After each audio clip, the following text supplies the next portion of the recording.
La honte, ce poison qui vous ronge, qui vous mange de l'intérieur. Est-ce que vous êtes une personne qui a honte? Faites-vous bien la différence entre la honte et la culpabilité? Alors cette capsule, j'espère, va vous renseigner là-dessus. Bonjour à tous, je suis Véronique Chaput, sophrologue, praticienne en hypnose, thérapie brève et énergétique. La honte est l'émotion la plus basse pour moi, en tout cas, elle est bien plus importante que la culpabilité. Dans la dernière capsule, on a vu que la culpabilité pouvait être vraiment sur quelque chose que l'on n'a pas fait ou qu'on aurait aimé faire différemment. Donc la culpabilité, c'est vraiment sur un acte, quelque chose qu'on a raté. Souvent, on mélange justement avec la honte et elle est souvent associée. Pourquoi c'est plus grave pour moi la honte? Tout simplement parce que la honte, c'est qui vous êtes. La honte, c'est incrusté à l'intérieur de votre identité même. Ce qui fait qu'on n'a finalement plus de levier pour pouvoir se reconnaître, pour pouvoir s'aimer. Donc la culpabilité va jouer sur ce que vous faites. Et donc une partie de vous peut être reconnue pendant qu'une partie de vous peut être dans le passé, à ressasser, mais une partie continue à bien vivre.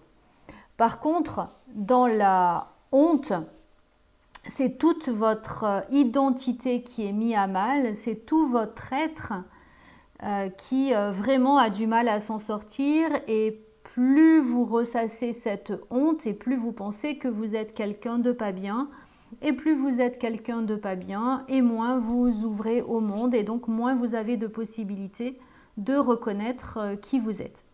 Alors une petite astuce, si vous avez honte, vous avez énormément de mal à reconnaître vos qualités. Par contre, quelles sont les qualités que vous regardez chez les autres? Quelles sont les qualités que vous trouvez chez les autres? Faites-vous une liste de ces qualités, de ces capacités, peut-être l'honnêteté, la loyauté, l'amitié, l'harmonie, l'équilibre, l'honneur, peut-être la confiance, la générosité, peu importe. Toutes ces qualités que vous trouvez chez les autres, essayez au moins d'en avoir une dizaine. Vous les notez. Arrêtez la vidéo à ce moment-là tant que vous n'avez pas fait cette liste et reprenez la vidéo ensuite. Voilà, vous avez dû reprendre maintenant. Alors, vous allez bien regarder toutes ces qualités, ces valeurs que vous avez notées. Eh bien, figurez-vous, si vous êtes capable de les reconnaître chez l'autre, c'est que vous les avez à l'intérieur de vous.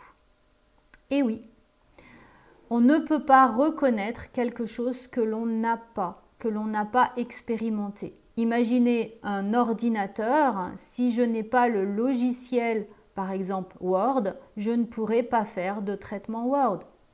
Si je n'ai pas Excel, je ne pourrai pas faire de feuilles de calcul Excel. Je pourrais peut-être faire autre chose, mais je ne pourrai pas les faire. Maintenant, regardez, prenez dans ces 10 au moins 5 de ces valeurs, de ces capacités que vous avez. Et maintenant, mettez en face de chacune à quel moment vous avez fait preuve de cette honnêteté, de cette loyauté envers vous-même et envers les autres. Et oui, ça peut piquer. Et puis, deuxième exercice, dites-vous à quel moment mon souvenir est-il le plus ancien sur le fait que j'ai honte? À quel moment c'est arrivé? Alors peut-être que vous allez retrouver quelque chose de très précis ou peut-être que vous allez juste dire « Oui, mais c'était quand j'étais petite. » Ok. Et là, peut-être qu'il faut vous faire aider parce que quand on est enfant, notre cerveau n'est pas mature et donc a besoin de pouvoir se construire, de construire des connexions avec le cerveau. Ce qui fait que si par exemple, je redonne le même exemple que la dernière fois, si par exemple nos parents nous ont dit « tu es un vrai petit cochon quand tu manges », On peut avoir honte de ça, mais pourtant, c'est un peu normal qu'un enfant mange des fois en mettant des choses à côté de son assiette, surtout si vous étiez tout petit. Donc voilà, du coup, je pense que ça, c'est très important maintenant que l'adulte que vous êtes vienne aider cet enfant, vienne le soutenir en lui disant juste, et c'est une conversation avec vous-même que vous pouvez porter plutôt à voix haute, pouvoir lui dire, écoute, vraiment, je suis désolée pour toi. Ce que tu as compris n'est peut-être pas tout à fait juste. Tu vois, quand l'adulte dit ça, voilà ce que ça veut dire. C'est peut-être juste par agacement, parce qu'il faut nettoyer plus la table. C'est peut-être juste parce que c'est une blague, une sorte d'humour sans faire exprès, l'adulte t'a blessé. Ou maman t'a blessé par erreur. Mais moi, je te reconnais. Tu es magnifique et je t'aime. N'hésitez pas à refaire cet exercice plusieurs fois et n'hésitez pas aussi à faire l'exercice au niveau du miroir, à vous dire « je t'aime » en vous regardant. Merci. Voilà, j'espère que cette astuce supplémentaire vous aidera à disloquer ces moments de honte. Et on se retrouvera pour une prochaine capsule. Donc si cette vidéo vous a plu, n'hésitez pas à la liker, à la partager et bien sûr vous abonner à la chaîne. Merci, belle journée à vous.